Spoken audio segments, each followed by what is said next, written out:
میرے ایک لفظ پہ غور کیجیے گا. یہ نہیں کہا کہ ایک حج کا ثواب ملے، میرے ایک حج کا ثواب ملے. حضرت عائشہ نے حیرت سے کہا کہ یا رسول اللہ آپ کے ایک حج کا ثواب؟ کہا میرے 2 حج کا ثواب. اللہ آپ کے 2 حج کا ثواب؟ مزید حیرت ہوئی. کہا میرے 5 حج کا ثواب ملے گا. میرے 5 حج کا ثواب، رسول کے 5 حج کا ثواب. کہا یا رسول اللہ 5 حج کا ثواب؟ کہا میرے 10 حج کا ثواب. رسول اللہ 10 حج کا ثواب؟ کہا میرے 25 حج کا ثواب. رسول اللہ 25 حج کا ثواب. بات ہوتے ہوتے کامل زیارت میں بھی ہے روایت لکھی ہے، اور مقبرہ محفوظ میں بھی روایت لکھی ہے 70 یا 80. ایک جگہ 70 لکھا ہے، ایک جگہ 80 لکھا ہے. 80 حجوں کا ثواب، میرے 80 حجوں کا ثواب حسین کے ظاہر کو ملے گا. آواز بلند نعرہ صلوات.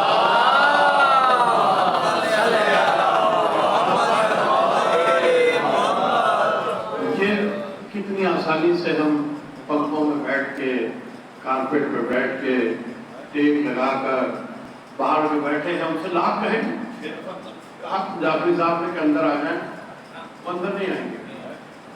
انہیں کیا معلوم حسین کا دکھ کیا ہے، اس گرمی میں سکینہ پہ کیا گزری، کیا معلوم.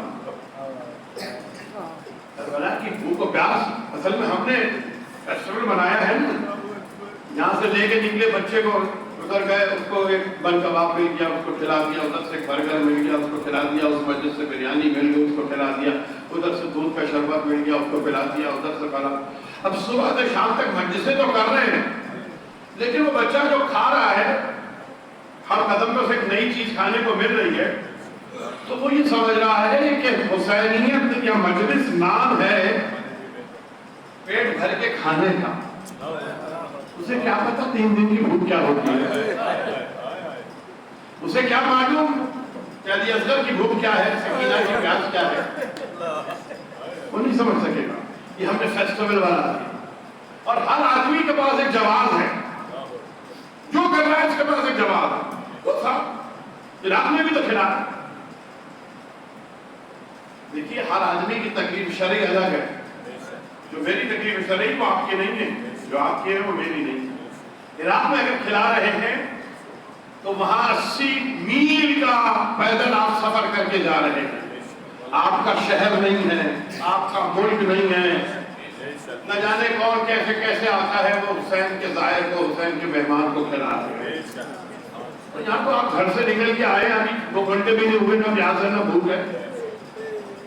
تو عراق کی گرمی، اس میں پیدل سفر، اور پھر وہ حسین نے کہا تھا کہ میرے ظاہر آئے ان کی مہمانداری کرنا. تو یہاں آپ کو کون سی بھوک و پیاس ہے؟ جو گھر سے نکلتے ہی ایک جگہ دودھ کا شربت، ایک جگہ روح افزا کا شربت، ایک جگہ یہ کھلا پلا کے. اور بیچ میں تو جو میں بہت 4-5 سال پہلے سیکھا بھی بتایا بھی تھا کہ کباب کھلائے جا رہے تھے، برگر اور رول اور یہ اور گڑیا کے بال اور پتہ نہیں کیا کیا. فیسٹیول بنایا، اور اب بھی یہی عالم ہوتا ہے بعض جلوسوں میں، شہر کے آپ دیکھ رہے ہوں گے. تو یہ جو میرے بزرگ ہیں نا، انہیں پتا ہے انہوں نے کیسے جلوس کیے ہیں، کیسے مجلسیں کی ہیں.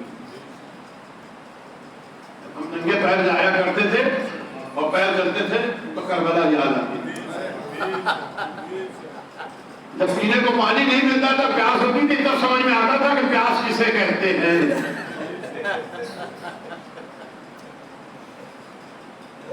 جب پھٹے ہوئے کپڑے پہنتے تھے پرانے، تب پتہ چلتا تھا کہ ہائے سیدہ کے ڈھال پہ کیا گزر گئی.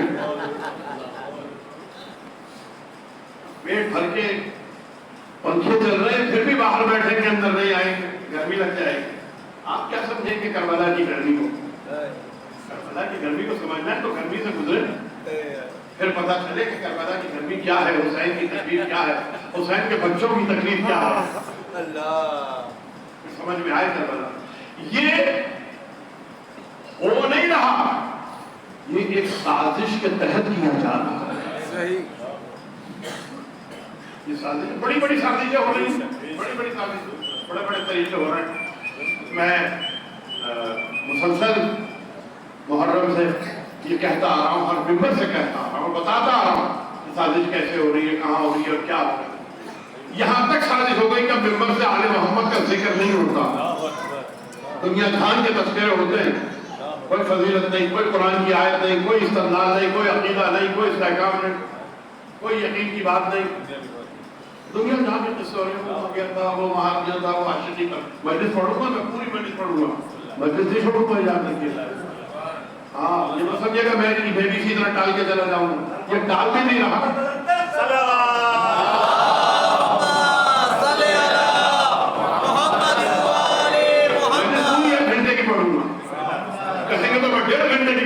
فضائل پڑھوں گا، قرآن پڑھوں گا، سبحان اللہ، حدیث معصوم پڑھوں گا، لیکن خدا کے لیے، رسول کے لیے اس عزاداری کو سمجھیے. یہ عزاداری نہ ہو تو ہمارا نام و نشان مٹ جائے. بے شک، دنیا اسی عزاداری سے آپ کو توڑنا چاہ رہی ہے، اور اندر آپ کے نمائندے آئے ہوئے ہیں توڑنے کے لیے، جنہیں آپ اپنا سمجھ رہے ہیں. یہ تو ہمارے ہی ہے، اور بات تو صحیح کر رہے ہیں صاحب. معاشرے کی تصویر پیش کر رہے ہیں. معاشرے کی تصویر حسین کے ممبر سے اس طرح نہیں پیش کی جاتی. جب ذکر حسین نہ ہو، فضائل حسین نہ ہو، فضائل علی نہ ہو، تو روح کی پرورش نہ ہو. بے شک،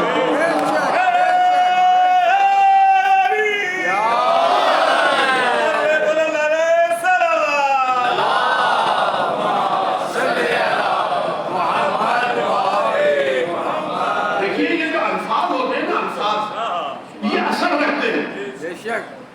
کسی کو آپ برا لفظ کہیں تو وہ لفظ اس کے کان پر جب جائیں گے تو چہرے سے، زبان سے نہیں، چہرے سے اس کے قلب پر ایک اثر ہوگا. اگر آپ نے کسی کو گالی دی، کسی کو برا کہا، کسی کو دشنام کیا، تو اس کے قلب پر ایک اثر ہوتا ہے اور وہ کیفیت اس پہ طاری ہوتی ہے. اسی طرح کسی کو آپ نے اچھے لفظوں سے اس کی تعریف کی تو اس کے قلب پہ اثر ہوتا ہے. جب قلب پہ اثر ہوتا ہے تو اس کی روحانی بالیدگی ہوتی ہے. بے شک. تو آل محمد سے زیادہ بھی کوئی طاہر ہے؟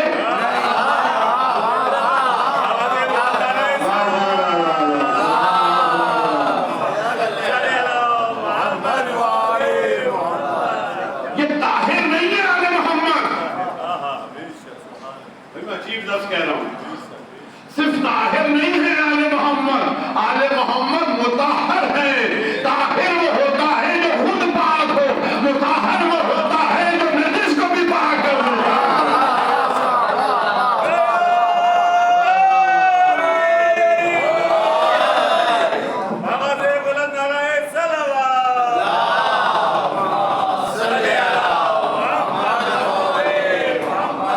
تو جو مطہر ہوتا ہے، جب اس کے فضائل، ان کے نام، ان کے اسماء، ان کا کردار، ان کی فضیلتیں جب سماج سے ٹکراتی ہیں تو صرف سماج سے نہیں ٹکراتی، روح پہ اثر کرتی ہے اور روح کی باریکی ہوتی ہے اور انسان کی روح میں طہارت میں اضافہ ہوتا ہے.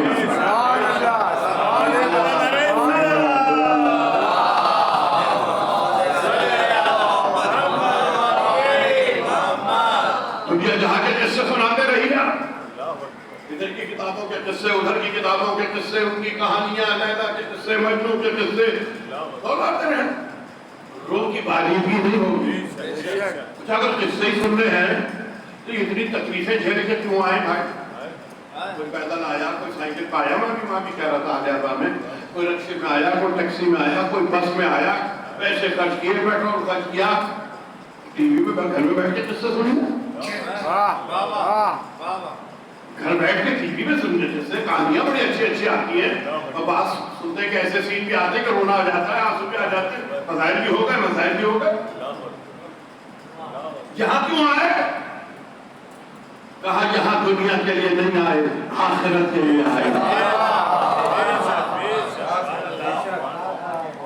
تو خدا را ان سازشوں کو سمجھیے.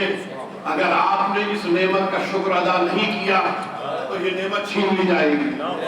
اور میں نے 4 سال پہلے الموصل میں پورا واقعہ بیان کیا تھا 28 جنوری کو رفیق الدین صاحب کی اہلیہ کی مجلس میں اظہار زبان کی کہ کس طرح سے عراق میں عزاداری بند ہوئی، کس طرح سے لکھنؤ میں عزاداری بند ہوئی۔ یہ مت کہیے گا، یہ اکثر جملہ میں سنتا ہوں کہ صاحب عزاداری کا وعدہ سیدہ نے کیا، یہ بند نہیں ہو سکتی۔ عزاداری کا وعدہ کیا ہے سیدہ نے، بند نہیں ہو سکتی، ذکر و فعل ختم نہیں ہو سکتا، لیکن یہ وعدہ نہیں کیا کہ آپ ہی کے ذریعے سے ہوگا۔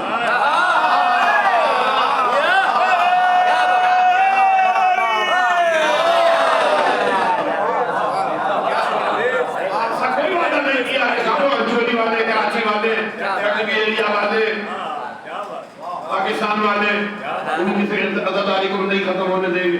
عراق جیسی جگہ میں 37 سال کربلا میں عزاداری بند رہی۔ اب کربلا سے زیادہ تو نہیں ہے نا پاکستان میں۔ دیکھ لیجیے جا کے فیس بک پہ مجلس پڑھی بھی ہے کہ کیا سازش کس طرح سے کی تھی۔ 4 سال پہلے میں کہا تھا وہی سازش ہو رہی ہے اور وہی ہو رہی ہے، میں نے چھوڑے گا۔ تو حضرات محترم میں عرض کر رہا تھا کہ 80 حجوں کا ثواب، 80 حجوں کا ثواب سمجھ لیجیے گا۔ قابل زیارہ حوالہ بھی دے رہا ہوں مقتل معصور، اور میں ہمیشہ ممبر پہ کہتا ہوں میں ممبر سے جو کہوں اپنے کہے ہوئے ایک ایک لفظ کا ذمہ دار، ایک ایک لفظ کا ذمہ دار ہوں، جس کو تسلی تصفی نہ ہو بعد مجلس مجھ سے پوچھے کہ صاحب آپ نے یہ کہا تھا، آپ نے یہ کہا، ہمیں یہ نہیں سمجھ گیا، سمجھنے کے لیے پوچھے، لڑنے کے لیے نہیں۔ لڑنا ورنہ ہمارا کام نہیں، ہمارا کام تو پہنچانا ہے، لیکن نہیں سمجھ میں آیا تو ہم سمجھائیں گے، 2 گھنٹے بیٹھ کے سمجھائیں گے، کیونکہ یہاں آپ سمجھنے کے لیے آ رہے ہیں تاکہ سمجھ کے آپ کے یقین میں اضافہ ہو، آپ یہاں سے شک لے کے اٹھ کے نہ جائیں۔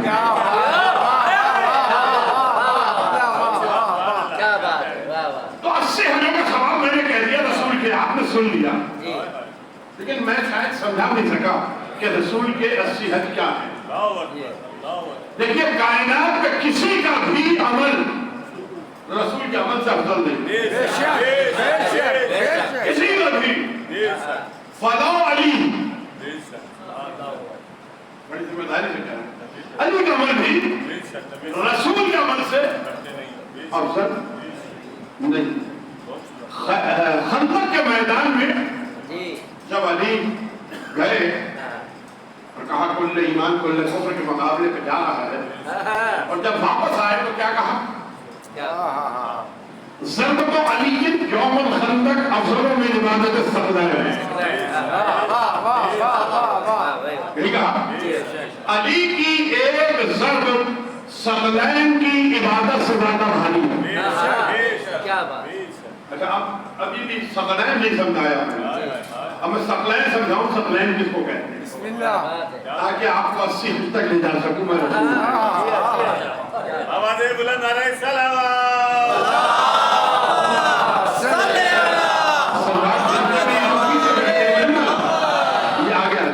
میں نے ایک مثال ہمیشہ دی ہے، ایک اسکول میں کلاس ہوتی ہے، ایک اسکول میں گراؤنڈ ہوتا ہے۔ کوئی بچہ اگر اسکول میں آئے اور گراؤنڈ میں گھومتا رہے اور دوسرے دن پھر آئے تو استاد کہے کہ صاحب کل کیوں نہیں آئے تھے؟ سر میں تو آیا تھا، اسکول سے گیٹ میں داخل ہوا تھا پڑھنے، کہا حاضری نہیں لگی تمہاری، کیوں نہیں لگی؟ اس لیے کہ کلاس میں نہیں آئے تھے۔ یہ جو باہر بیٹھتے ہیں نا، یہ سمجھ لیں کہ یہ کلاس میں نہیں ہے، حاضری نہیں لگے گی، گھومتا رہے گراؤنڈ، چاہے گھومنے آپ گراؤنڈ میں، حاضری جب لگے گی جب کلاس میں آئے۔ اور کلاس میں آنے والوں کے لیے ایک بات سنو کہ پیچھے بیٹھتے ہیں نا گھبرا کے شرما کے، بھئی آل محمد کے معاملے میں شرمانا نہیں، دنیا سے محبت کرنے والے کو جب دنیا مل رہی ہو تو وہ پیچھے نہیں رہتا، تو جب مومن کو آل محمد کے فضائل مل رہے ہو تو پھر مومن کیسے آل محمد کے فضائل کے لیے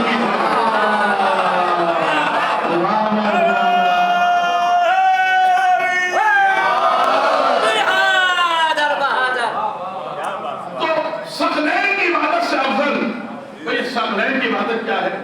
ثقلین کی عبادت کا مطلب یہ ہے کہ آدم سے لے کر قیامت تک جتنے انسان آئے جنہوں نے عبادت کی اس سے افضل ہے علی کی ایک ذات۔ سبحان اللہ، سبحان اللہ، سبحان اللہ، سبحان اللہ۔ آدم سے لے کر قیامت تک جتنے آئیں گے، آج تک جتنے آئے اور قیامت تک جتنے انسان آئیں گے، ان کی عبادتوں سے افضل ہے علی کی ایک ذات۔ آدم کی عبادتوں سے افضل، نوح کی عبادتوں سے افضل، ابراہیم کی عبادتوں سے افضل، موسیٰ کی عبادتوں سے افضل، اسماعیل کی عبادتوں سے افضل، عیسیٰ کی عبادتوں سے افضل، یعنی تمام انبیاء کی عبادتوں سے اور تمام اولیاء کی عبادتوں سے اور تمام اوصیاء کی عبادتوں سے علی کی ایک ضرب افضل ہے۔ سبحان اللہ، سبحان اللہ، سبحان اللہ۔ بات یہاں ختم نہیں ہوئی، ثقلین کی بات کی ہے اللہ رسول نے، انسانوں کی بات نہیں کی۔ ابھی تو میں نے انسانوں کا نام لیا ہے، ادھر سے لے کے اور قیامت تک جتنے اجنہ عبادت کریں گے ان کی عبادتوں سے افضل ہے اجنہ سمجھتے ہیں جنات کی جمع، جتنے جنات علی کی ایک ضرب ان اجنہ کی عبادت سے افضل ہے، یعنی انسانوں کی عبادت کو شامل کریں، انبیاء اور اولیاء اور اوصیاء کی عبادت کو شامل کریں، اس میں اجنہ کی عبادت کو شامل کریں، نہیں اس کائنات کا ذرہ ذرہ اللہ کی عبادت کر رہا ہے، یہ شجر اللہ کی عبادت کر رہے ہیں، یہ حجر اللہ کی عبادت کر رہے ہیں، یہ پانی اللہ کی عبادت کر رہے ہیں، یہ آواز چل کر اللہ کی عبادت کر رہی ہے، یہ بارش برس کے اللہ کی عبادت کر رہی ہے، یہ سورج طلوع ہو کے اللہ کی عبادت کر رہا ہے، یہ چاند چمک کے اللہ کی عبادت کر رہا ہے، یہ ستارے جگمگا کے اللہ کی عبادت کر رہے ہیں، یہ پرندے اللہ کی عبادت کر رہے ہیں، یہ پرندے ہوا میں ٹکرا کے اللہ کی عبادت کر رہے ہیں، یہ درندے جنگل میں رہ کے اللہ کی عبادت کر رہے ہیں، ان ساری عبادتوں سے افضل ہے علی کی ایک ذات۔ سبحان اللہ،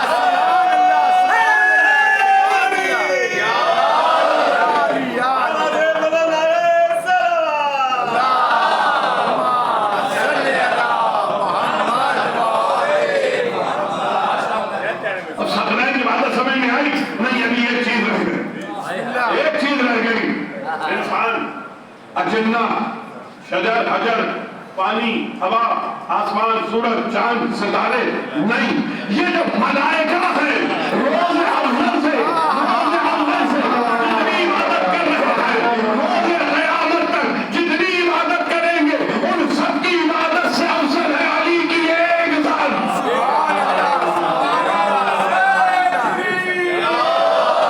حضرت امام علی علیہ السلام بلند تر سلوات۔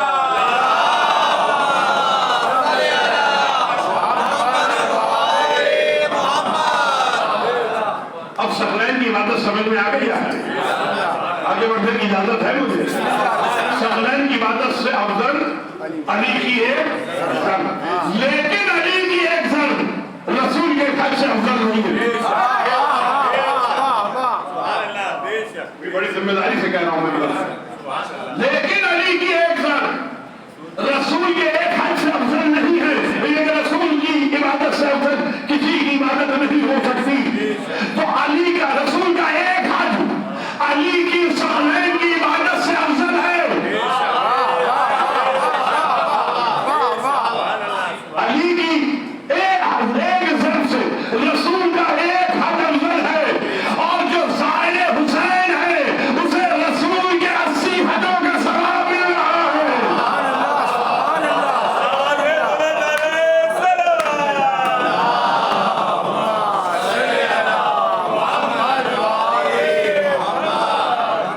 اب سمجھ میں آئی اپنی عظمت، اپنی اہمیت آپ کو سمجھ میں آئی عزتداری کی کہ 80 حجوں کا ثواب مل رہا ہے، کوئی ایک حج کی برابری نہیں کر سکتا۔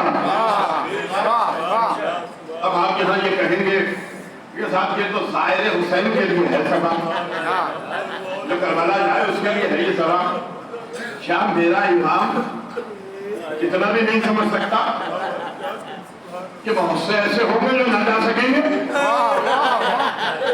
کوئی وجہ ہو، معاشی ہو، جسمانی ہو، معاشرتی ہو، سماجی ہو، کوئی وجہ ہو، صحت ہو، نہیں جا سکیں گے، تو چھٹے امام جعفر صادق صلی اللہ علیہ وسلم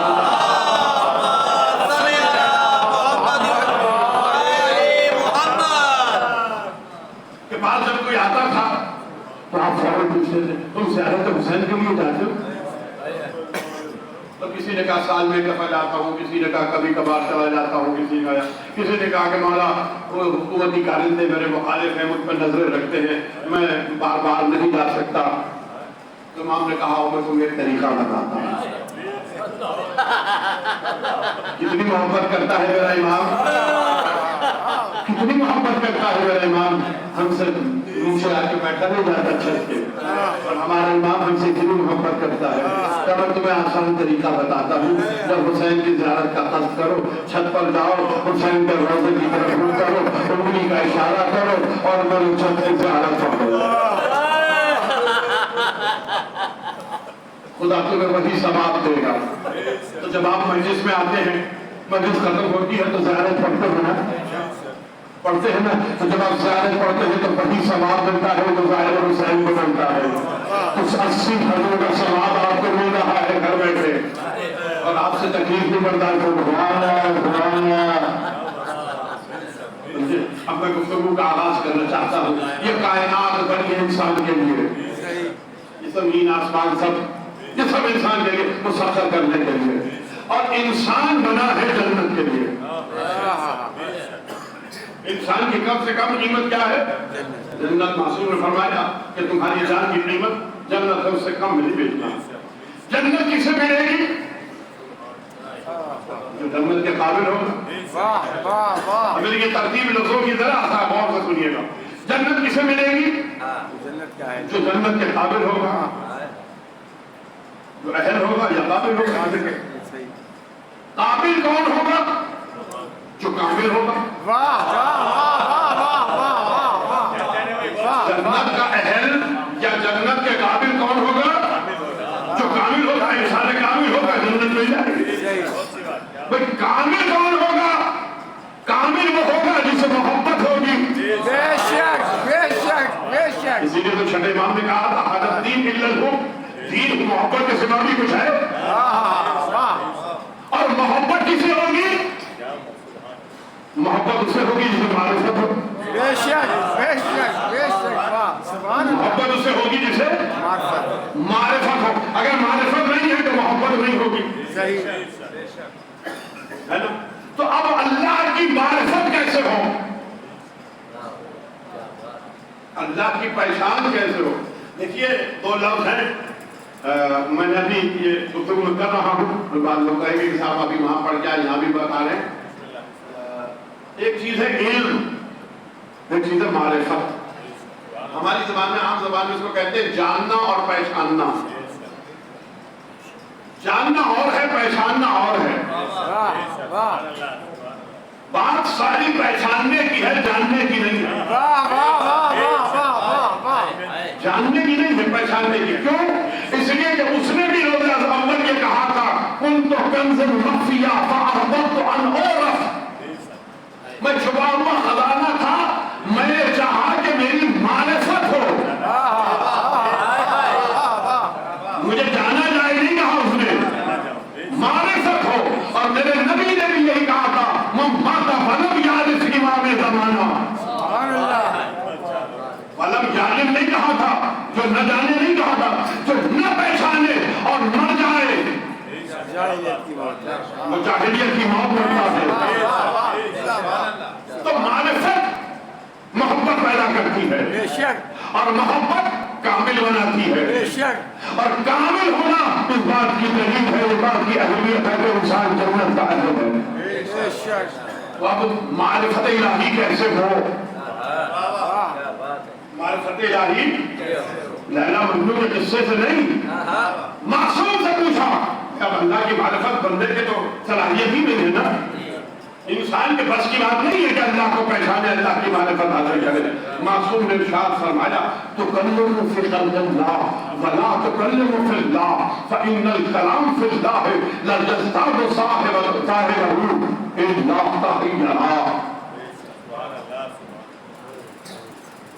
کیا کہا؟ تکلم فی خلق اللہ، اللہ کی مخلوق کے بارے میں کلام کرو، وَلَا تُكَلِّمُ فِي اللَّهِ، اللہ کے بارے میں کلام نہ کرو۔ کیوں؟ اس لیے کہ اللہ کے بارے میں گفتگو کرنے والے کی سوائے حیرت میں اضافے کے لا یزداد صاحبہ الا تحیرا، سوائے حیرت کے کوئی اضافہ کوئی نہیں. اللہ ہے، کہاں ہے، کیسا ہے، کب سے ہے، کب سے نہیں ہے، وہاں تھا تو کیا تھا، یہاں نہیں. حیرت ملے گی. اللہ کے بارے میں سب کی ذات کے بارے میں نہیں سوچنا. تو کیا کرے مولا؟ پھر کہا کہ تو کلموا فی خلق اللہ، اس کی مخلوق کے بارے میں گفتگو کرو. اچھا تو کون سی مخلوق کے بارے میں؟ تو کون سی مخلوق کے بارے میں؟ تو پھر معصوم نے ارشاد فرمایا وَإِيَّاكُمْ وَالتَّفَكُّرَ فِي اللَّهِ إِذَا أَرَدتُّمْ أَن تَنظُرُوا إِلَىٰ عَظْمَتِهِ فَانظُرُوا إِلَىٰ عَظِيمِ خَلْقِهِ. سبحان اللہ، سبحان اللہ. إِيَّاكُمْ وَالتَّفَكُّرَ فِي اللَّهِ، اللہ کے بارے میں غور و فکر نہیں کرو. اگر تم اس کی عظمت کو دیکھنا چاہو تو اس کی عظیم مخلوق کو دیکھو، خالق سمجھ میں آئے. سبحان اللہ، سبحان اللہ، سبحان اللہ، سبحان اللہ.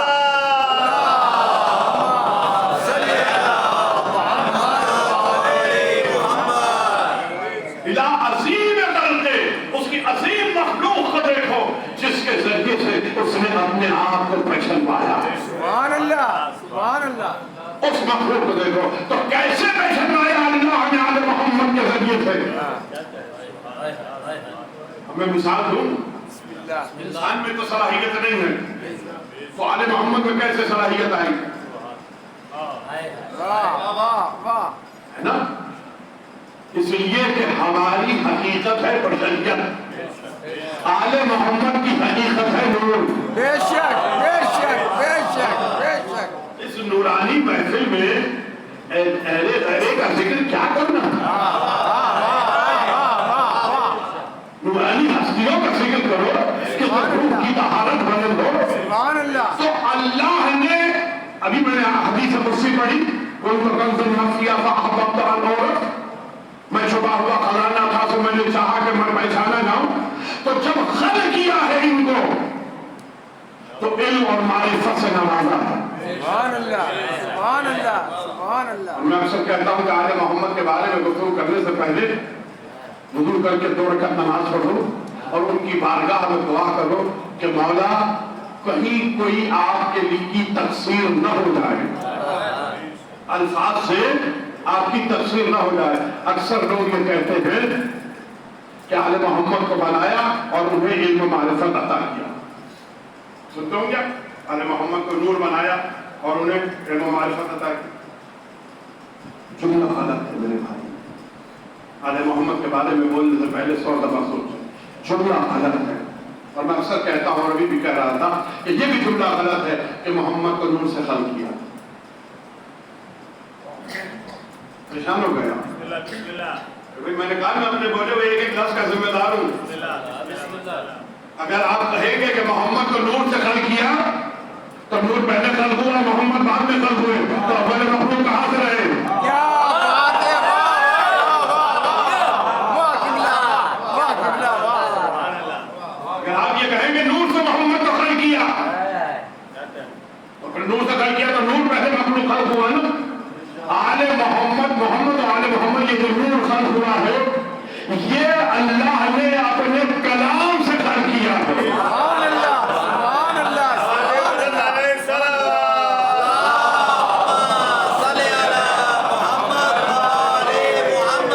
کسی چیز سے نہیں بنایا. تو زیادہ کی منزل پہ نہیں لے جا سکتا آپ کو، اختراع کی منزل الگ ہے. اور جب بنایا ہے تو علم و معرفت کے ساتھ بنایا. بے شک. ایک مثال دے دوں، ابھی دے کے آیا ہوں وہاں پر. بہت ذرا سی گھریلو سی مثال ہے. آپ کہیں گے پتہ نہیں گھر میں یہی کام کرتے ہیں. آپ نے سنا ہوگا آٹا گوندتے ہیں کرتے ہیں تو آٹا گوندنے کے بعد نمک ڈالتے ہیں. پہلے ڈالتے ہیں نا، سب کو پتا. میں اکیلا نہیں ہوں. واہ واہ واہ واہ. کہ آٹے میں نمک گوندنے سے اگر گوندنے کے بعد ڈالیں گے تو کیا ہوگا؟ کہیں ہوگا کہیں نہیں ہوگا، کہیں زیادہ ہوگا کہیں کم ہوگا. اگر گوندنے کے بعد آٹا میں نمک ڈالا تو کہیں زیادہ کہیں کم، کہیں ہے کہیں نہیں. تو پہلے ڈالا تو کیا ہوا؟ کبھی شکایت نہیں آئی کہ میری روٹی میں نمک زیادہ ہے، میری روٹی میں شکایت نہیں آئی کہ میرے پاس تو نمک آیا ہی نہیں آئی نا کبھی شکایت؟ تو اگر آل محمد کو بنا کے علم و معرفت دیتا تو کہیں ہوتا کہیں نہ ہوتا، کہیں نہ ہوتی۔ پروردگار نے ان کے خمیر میں علم ہی رکھا ہے۔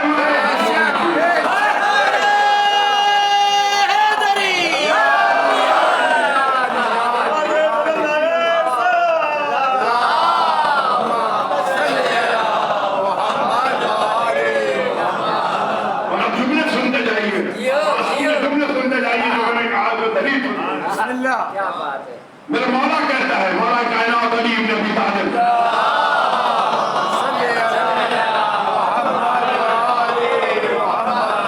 یا من دل علی ذاتہ بذاتہ، اے وہ جو خود اپنی ذات پر دلیل ہے۔ سبحان اللہ، سبحان اللہ۔ سید سجاد فرماتے ہیں، اے پروردگار تو چھپا ہوا کب تھا جو میں تجھے بھولوں؟ واہ واہ واہ واہ واہ واہ۔ اے پروردگار تو چھپا ہوا کب تھا جو میں تجھے ڈھونڈوں؟ یعنی جب یہ خلق ہوئے ہیں تو معرفت کے ساتھ خلق ہوئے ہیں، کوئی لمحہ ایسا نہیں گزرا کہ خلق ہونے کے بعد اللہ انہیں اپنا تعارف کراتا۔ ملائکہ کو جب خلق کیا ہے تو خلق کرنے کے بعد معرفت دی ہے۔ ملائکہ انہی کے نور سے خلق ہوئے۔ بے شک۔ لما اراد اللہ وابتداء، سرکار اپنی مرتبت کی حدیث ہے کہ جب اللہ نے ہمارے بعد، ہمارے نور کے بعد مخلوق کو خلق کرنا چاہا تو ففتح نوری فخلق منہ العرش، میرے نور کو توڑا، اس سے عرش کو خلق کیا۔ سبحان اللہ۔ میرے نور کو توڑا، اس سے عرش کو خلق کیا۔ ففتح نور اخی علی بن ابی طالب فخلق منہ الملائکہ، میرے بھائی علی کے نور کو توڑا، اس سے ملائکہ کو خلق کیا۔ سبحان اللہ، سبحان اللہ، سبحان اللہ۔ ففتح نور ابنتی فاطمہ الزہرا صلوات اللہ سلام اللہ علیہ،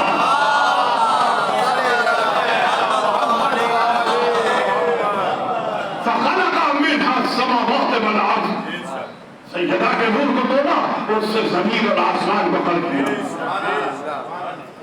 ففتح نور ابن الحسن فخلق منه الشمس والقمر، ففتح نور ابن الحسین فخلق منه الجنہ وحور العین۔ دیکھیے ایک عجیب تسلسل ہے، ایک عجیب تعلق ہے۔ ففتح نوری، رسول کا تھا، میرے نور کو توڑا، عرش کو خلق کیا، تو جس کے نور سے عرش کو خلق کیا اسے عرش کو بنایا۔ سبحان اللہ، سبحان اللہ، سبحان اللہ، سبحان اللہ۔ جس کے نور سے عرش کو خلق کیا اسے عرش کو بنایا۔ ففتح نور اخی علی بن ابی طالب فخلق منہ الملائکہ، علی کے نور کو توڑا، اس سے ملائکہ کو خلق کیا، تو ملائکہ کو ساتھ علی بن ابی طالب کو بنایا۔ سبحان اللہ، سبحان اللہ، سبحان اللہ۔ ففتح نور ابنتی فاطمہ فخلق منہ السماوات والارض، اس کے نور سے میری بیٹی فاطمہ کے نور سے زمین بنائی، آسمان بنایا، اس لیے سیدہ کے بہر میں ساری زمین میں ہوئی۔ اب جو زمین میں چل رہا ہے اور زمین کا نمک کھا رہا ہے، اگر سیدہ کی محبت دل میں نہیں رکھتا اور نمک حرامی کر رہا ہے،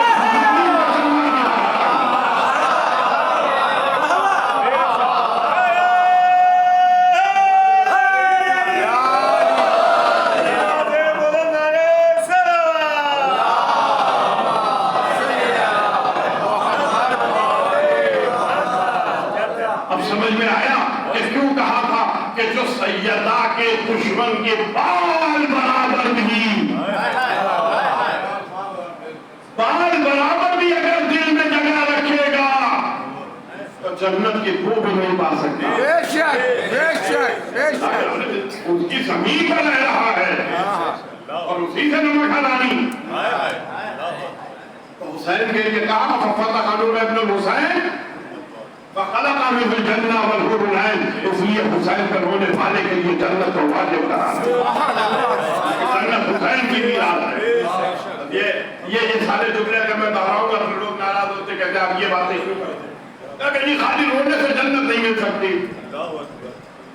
میں بھروسے کہا جا رہا ہے خالی رونے سے جنت نہیں مل سکتی۔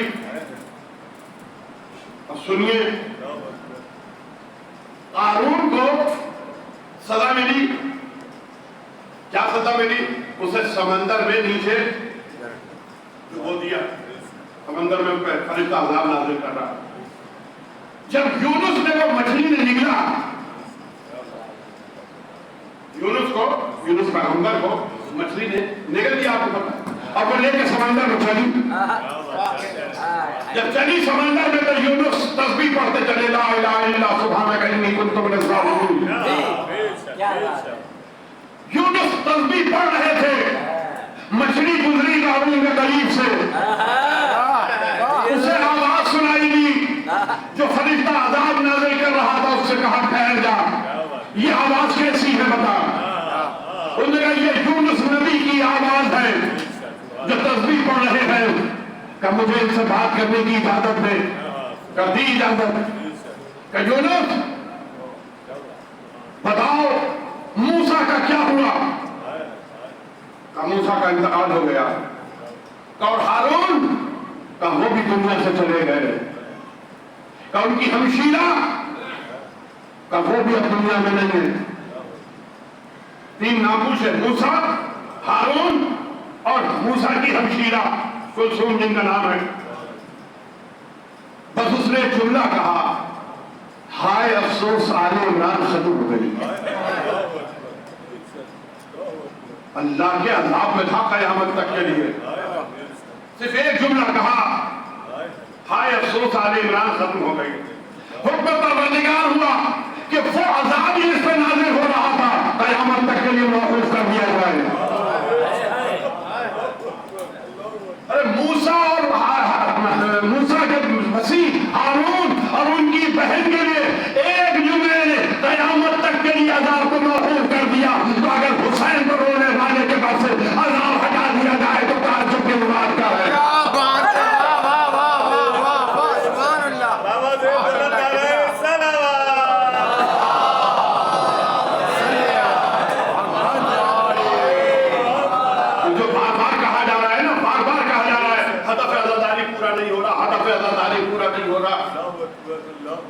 بڑے بڑے جملے آ رہے ہیں کہ صاحب آپ کے گناہوں کی وجہ سے ایمان کا ظہور نہیں ہو رہا۔ کوئی ایک حدیث سناتا مجھے، کوئی ایک حدیث، ہم نے تو یہی سنا ہے کہ جب دنیا ظلم و جور سے بھر جائے گی جب امام آئیں گے، اگر ساری دنیا نیک ہو جائے گی تو امام کہاں آئیں گے؟ واہ کیا بات ہے، واہ واہ واہ واہ۔ اس کا یہ مطلب نہیں ہے کہ میں آپ سے کہہ رہا ہوں کہ آپ گنہگار ہو جائیں، نہیں، ہم نے تو اپنا عقیدہ بچانا ہے، صرف عقیدہ بچانا ہے۔ اور میں یہاں بھی ابھی آنے والے میں بار بار ایک بات کہہ رہا ہوں، یاد رکھیے، نہ یہ ٹوپی، نہ یہ شیروانی، نہ امامہ، نہ عبا، نہ القابات، صرف اور صرف وابستہ رہے آل محمد۔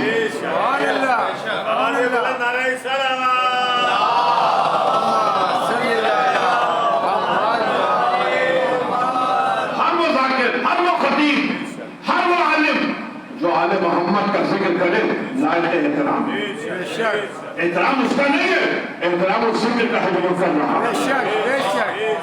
اور جو آل محمد کا ذکر نہ کرے اس کا ذکر کم سے کم سننے نہ جائیں، کم سے کم سننے نہ جائیں۔ انڈیا کے جب مختار کے پاس ایک آدمی کو لایا گیا، جب قاتلان حسین سے بدلہ لے رہے تھے تو بلایا گیا، پوچھا تو نے کس کو قتل کیا؟ اس نے کہا کسی کو نہیں۔ تلوار چلائی؟ نہیں۔ نیزہ مارا؟ کہا نہیں۔ پتھر مارا؟ نہیں۔ مال لوٹا؟ کہا نہیں۔ اس کو کیوں لائے؟ کہا یہ لشکر وزیر میں شامل تھا۔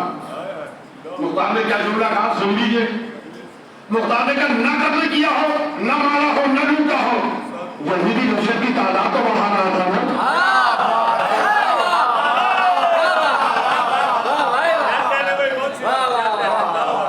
یزیدی لشکر کی تعداد تو بڑھا رہا تھا نا، تو جو یزیدی لشکر کی تعداد بڑھائے وہ یزیدی لشکر میں ہوتا ہے۔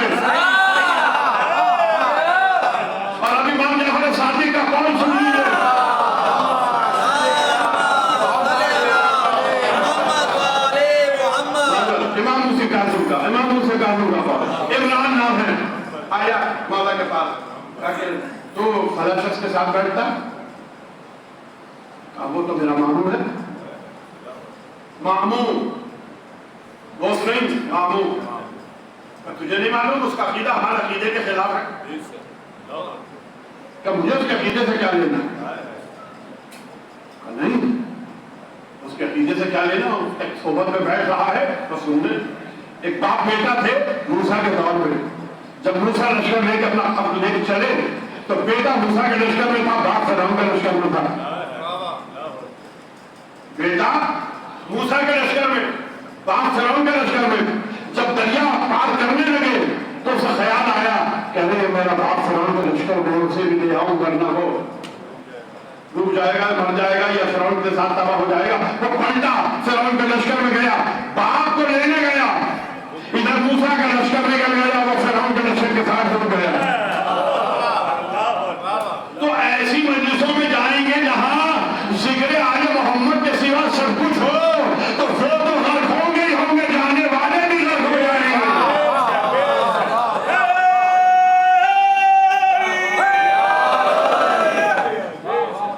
تو کیا کہا؟ عظیم خلق ہے، اس کے عظیم مخلوق کو دیکھو. وہ عظیم مخلوق کی سب سے بڑی نشانی کیا ہے؟ اس کے اختیار کو ظاہر کرنا. اب مولا کائنات کا ایک جملہ سنیے گا. میں نے کہا تھا میں مجلس پوری پڑھوں گا. انا قطوب الرحیہ یدور علیہ وانا بمقام. مولا فرماتے ہیں میں چکی کا وہ قطب ہوں جس کے گرد چکی گھومتی ہے. یدور علیہ میرے گرد چکی گھومتی ہے، وانا بمقامی اور میں اپنے مکان پر رہتا ہوں.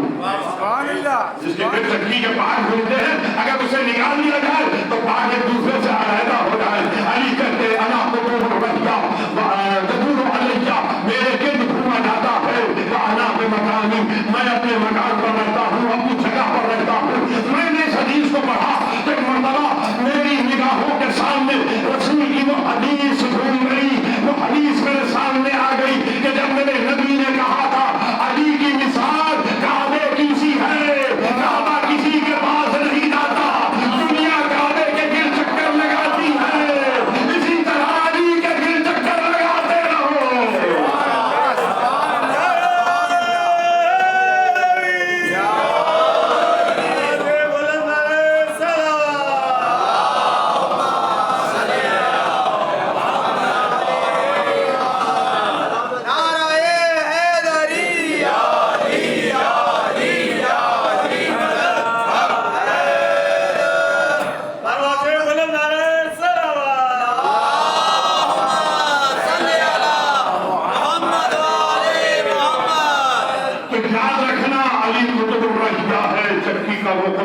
جس کے گرد چکی گھومتی ہے، علی کے گرد گھومیں گے ورنہ یہ حج کعبے جو ہے وہ حج نہیں ہے. قیامت تک کے لیے بندوبست کر دیا علی کو کعبے میں پیدا کر کے. سبحان اللہ، سبحان اللہ، سبحان اللہ. تمہارا حج بھی قبول نہیں اگر تم علی کی پیدائش گاہ کے گرد چکر نہ لگاؤ. اور ساتھ ہی آئے سنتے جائیے تاکہ گفتگو کو تمام کروں کہ مجھ پر آمد ہونا ہے. ان اول بیت وضع للناس الذی بمکۃ مبارکۃ وہدی للعالمین. ہم نے پہلا گھر جو زمین پہ بنایا لوگوں کے لیے، وہ گھر ہدایت ہے اور برکت ہے عالمین کے لیے. کس کو کہا؟ کعبے کو.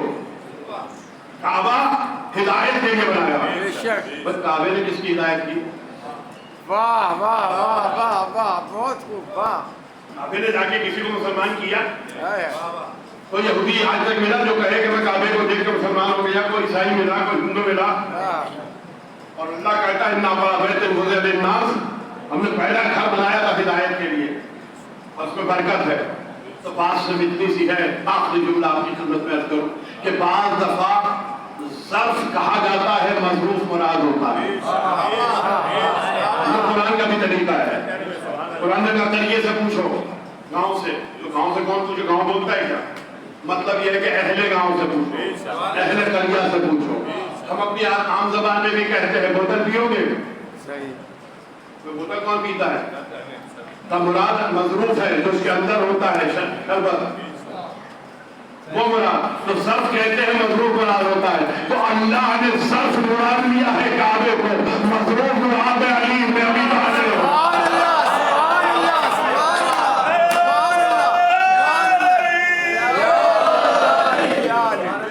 تو یہ وہ مخلوق عظیم ہے اگر اللہ تک پہنچنا ہے تو علی کو بے شک علی کو تھام لو پناہگاہ بنا لو اس لیے کہ خود پروردگار نے کہا کہ ذلت اینما ثقفوا جہاں بھی جاؤ تمہارے اوپر ذلت کا بار پڑے گا ذلت تمہاری تمہیں گھیرے رہے گی ضربت علیہم الذلہ ان پر ذلت کی مار پڑے گی اینما ثقفوا وہ جہاں بھی جائیں الا سوائے ان کے بحبل من اللہ وحبل من الناس پڑھی نہیں جاتی آیت قرآن میں سوائے ان لوگوں کے لیے جو اللہ کی پناہ میں آ جائیں اور کچھ لوگوں کی پناہ میں آ جائیں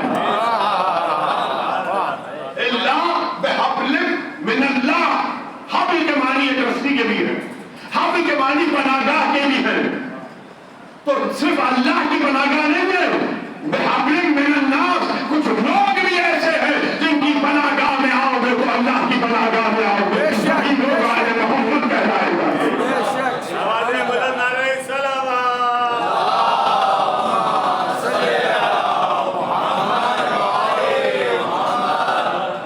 وہی لوگ آل محمد کہلاتے ہیں اگر چاہتے ہو کہ دنیا کے اس ظلم و جہل کے اندھیروں سے بچے رہو تو آل محمد کا دامن نہ چھوڑنا نہ آنا ان فریبیوں میں کہ ہدف مجلس پورا نہیں ہو رہا ہدف مجلس یہی ہے یہی معصوم نے فرمایا کہ وہ چہرے مردہ نہیں ہوں گے اس دن جب سارے چہرے مردہ ہوں گے جو ہمارے ذکر کی محفلوں میں آتے ہیں معصوم کا فرمان ہے معصوم کا فرمان ہے کہ جو آل محمد کا ذکر کرے ذکر میں آئے ذکر میں بیٹھے ذکر کو سنے شفاء للصدور ذکرنا شفاء للصدور یہ تمہارے دل کی بیماریوں کا علاج ہے سبحان اللہ سبحان اللہ سبحان اللہ آپ کو سمجھ گیا ہے اس لیے اب نمائندے چھوڑے ہوئے ہیں کہ ذکر آل محمد سے رخ موڑا جائے ادھر ادھر ادھر نہیں سننا ہمیں سوائے ذکر آل محمد آخری بات سنتے جائیے میں نے کہا تھا میں اپنا گھنٹہ میں نے پوری کروں گا ہندوستان میں ہمارے دوست ہیں شیعہ جمع آرگنائزیشن کے میں واقعات بہت کم سناتا ہوں لیکن یہ واقعہ آپ کو خاص اس وجہ سے سنا رہا ہوں کہ جو آل محمد سے ذکر سے پھیلا جا رہا ہے بھائی لوگوں نے مسجد امام کا احباب میں قبضہ کر لیا بھائی لوگ سمجھتے ہیں نا وہ ادھر ادھر ادھر دوڑتے رہے کمشنر کے بعد ڈپٹی کمشنر کے بعد کچھ نہیں ہوا آخر کورٹ میں کیس چلا گیا جب کورٹ میں کیس چلا گیا تو وہ خاتون جج تھی اب یہ جملہ سنیے گا اور گفتگو میری تمام ہو گئی خاتون جج تھی میں ان کا نام بھول جاتا ہوں ہر دفعہ خاتون کا نام نہیں رہتا بہت پرانی بات ہے انہوں نے بلایا بھائی لوگوں کو بھی بلایا ان کو بھی بلایا بھائی لوگوں سے پوچھا محمد کو کیا مانتے ہو کہا نبی مانتے ہیں ان کو کیا مانتے ہو کہا پہلا خلیفہ ان کو کیا مانتے ہو کہا دوسرا خلیفہ ان کو کیا مانتے ہو تیسرا خلیفہ علی کو کیا مانتے ہو چوتھا خلیفہ کہا حسین کو کیا مانتے ہو کہا ہمارے نبی کے نواسے ہیں انہوں نے کہا نہیں مانتے کیا ہو اب جملہ سنیے گا فورت کا مانتے کیا ہو ہمارے چوتھے خلیفہ کے بیٹے ہیں انہوں نے کہا میں رشتے نہیں پوچھ رہی خدا کی قسم اس عورت کی معرفت اس کی نگاہیں کہاں تک جا رہی ہیں انہوں نے کہا میں رشتے نہیں پوچھ رہی خود حسین کو کیا مانتے ہو ان کو بلایا کیا مانتے ہو کم نبی مانتے ان کو کیا مانتے ہو ان کو کیا مانتے ہو ان کو کیا مانتے ہو علی کو کیا مانتے ہو کا پہلا امام کا حسین کو کیا مانتے ہو کا تیسرا امام سبحان اللہ سبحان اللہ حسین کو کیا مانتے ہو کا تیسرا امام اس نے فیصلہ لکھا اسی وقت لکھا اس نے فیصلہ یہ امام بارگاہ حسین سے منسوب ہے سبحان اللہ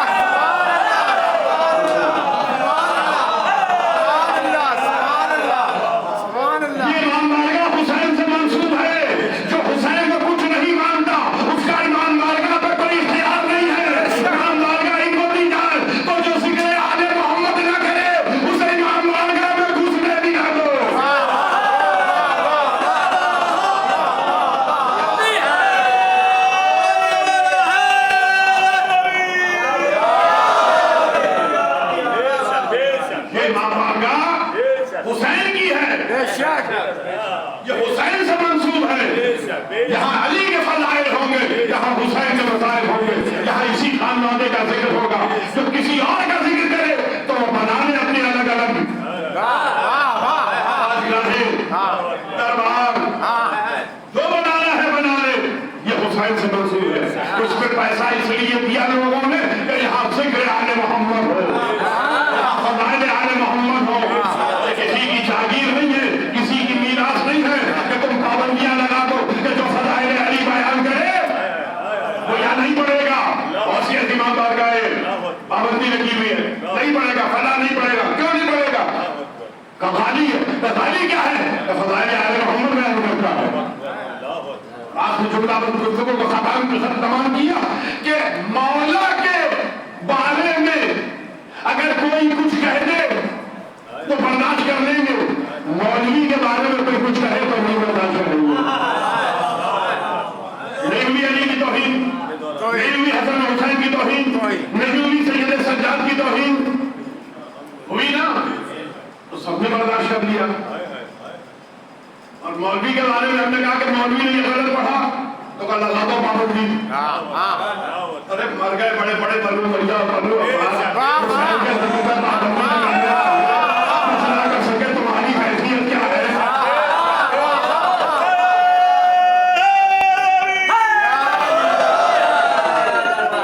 تم کیا سمجھتے ہو؟ عصمت محمد و آل محمد.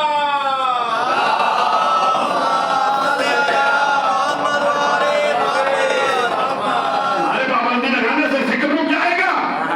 ہمارے خون کا آخری خطرہ ہم وہ نہیں ہیں جو 10 دن یہاں آئے کمانے کے لیے اور چلے گئے.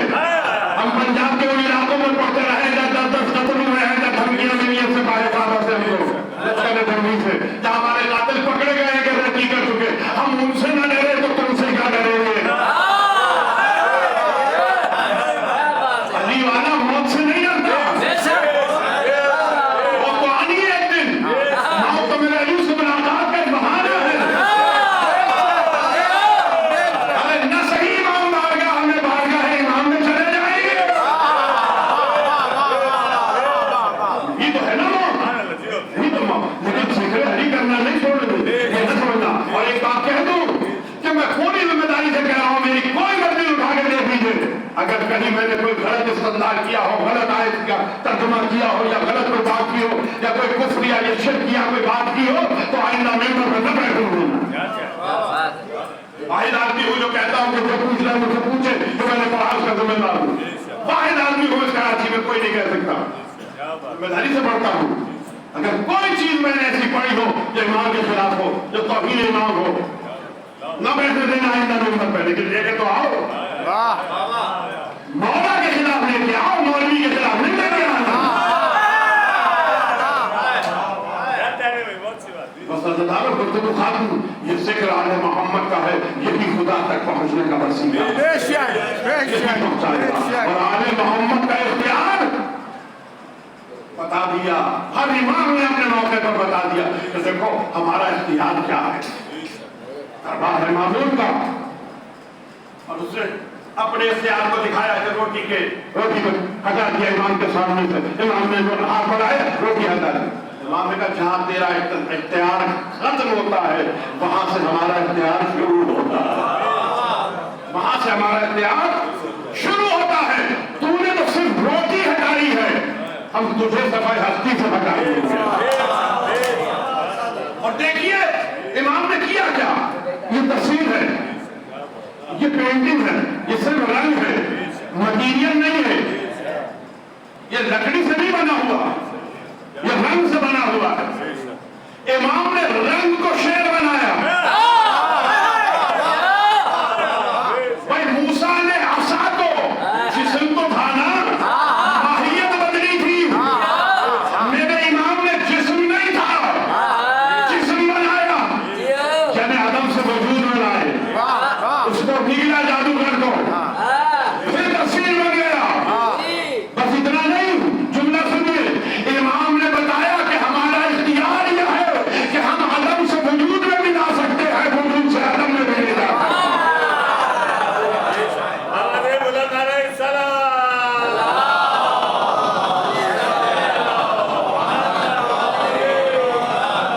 ہم وجود سے عدم میں بھی لے جا سکتے ہیں اور عدم سے وجود میں